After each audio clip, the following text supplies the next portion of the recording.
reason for the success and that unprecedented success rate is that the Trump administration changed our nation on trade, on securing the border. We're the strongest, safest border ever in the history of our country, on Islamic terrorism. And in fact, we got along very well with the various countries,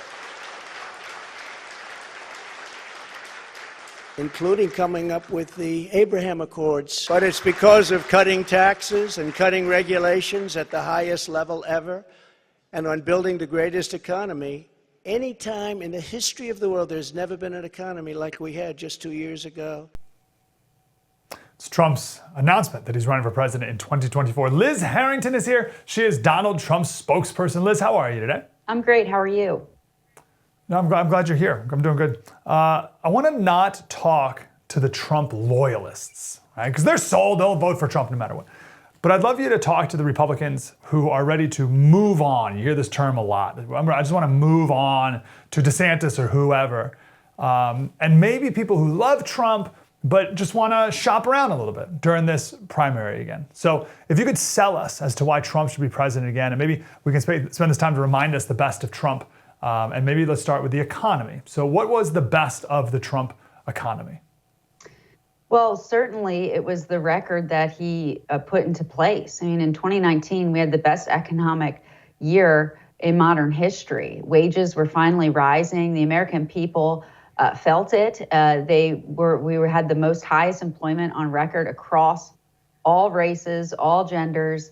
And if you look at that success, we had the lowest energy prices in filling up the strategic petroleum reserve rather than depleting it and selling it to China like Joe Biden has. I mean, people can really feel the difference. And people I don't think, want to move on. They want to go back to where we were under the Trump economy, where we were booming, where we had the American dream growing again. And sadly, that is clearly not the case.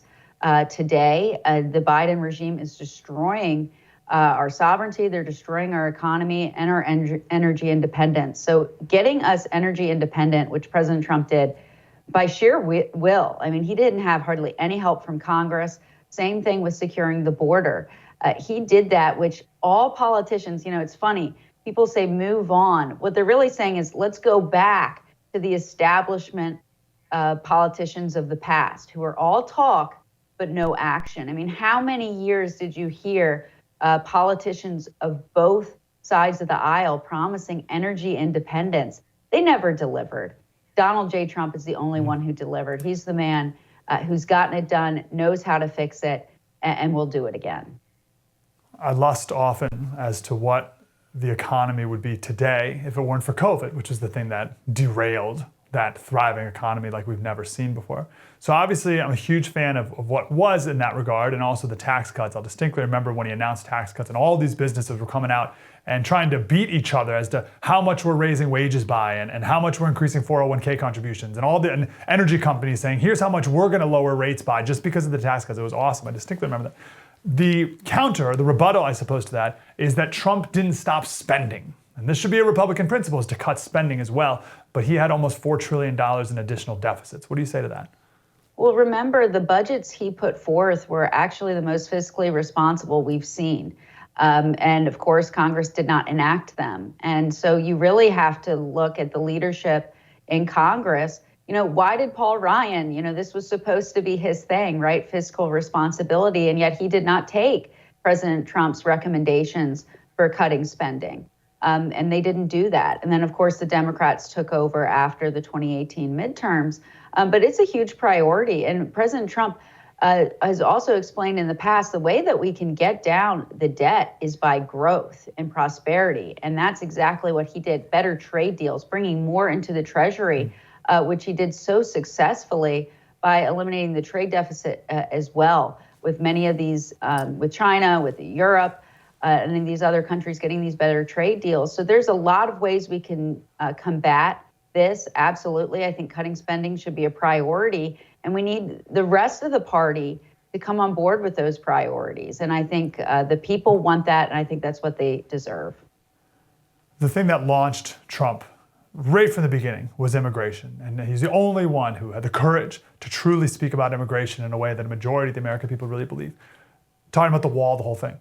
But the argument is he didn't really build a wall. And there are parts of a wall, and we get that, but not enough. And we still have all the policies and people flooding across now more than ever before. What do you say to that?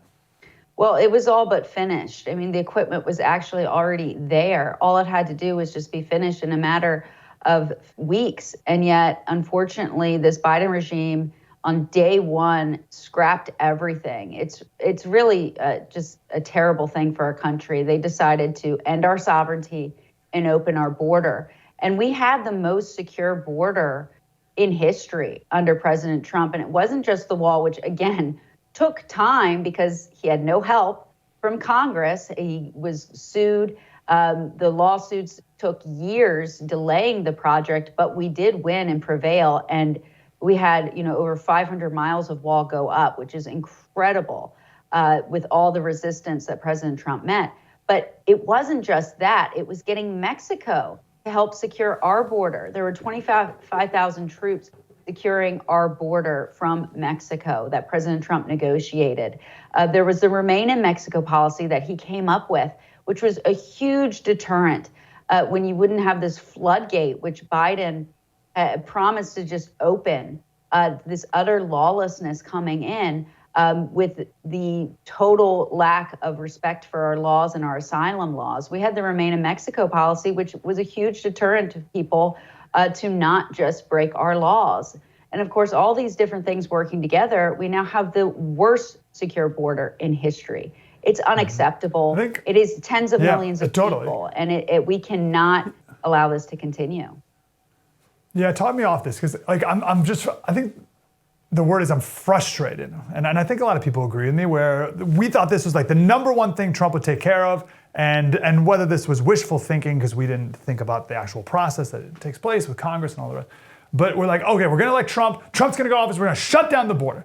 And it's not shut. And we're like, oh, but he was president for 4 years. Oh, like, why not? Why couldn't that at least get done? So can you speak to that frustration that I think people are feeling? Well, you have to remember, it was done. It was the most secure border. We had record low drugs coming in, record low illegal crossings. I mean, he did fulfill that promise. But, what good is it when you have a fraudulent election and everyone just doesn't follow our laws? I mean, what do you do? What do you do when you have this regime come in and they reverse everything? I mean, it's very easy, unfortunately. It takes a lot of work to actually build something like President Trump has done his entire life. And of course, while he was in the White House. But unfortunately, it doesn't take a whole lot to destroy something. And that's what the Biden regime is doing. And I obviously understand that frustration. But, if we would have had a free and fair election in 2020, we would still have the most secure border. The remaining few miles of wall would have been complete. And the whole job would have been absolutely finished. And that's what President Trump's going to do in his second term. That's what people are demanding. We need these other governors as well to start stepping up.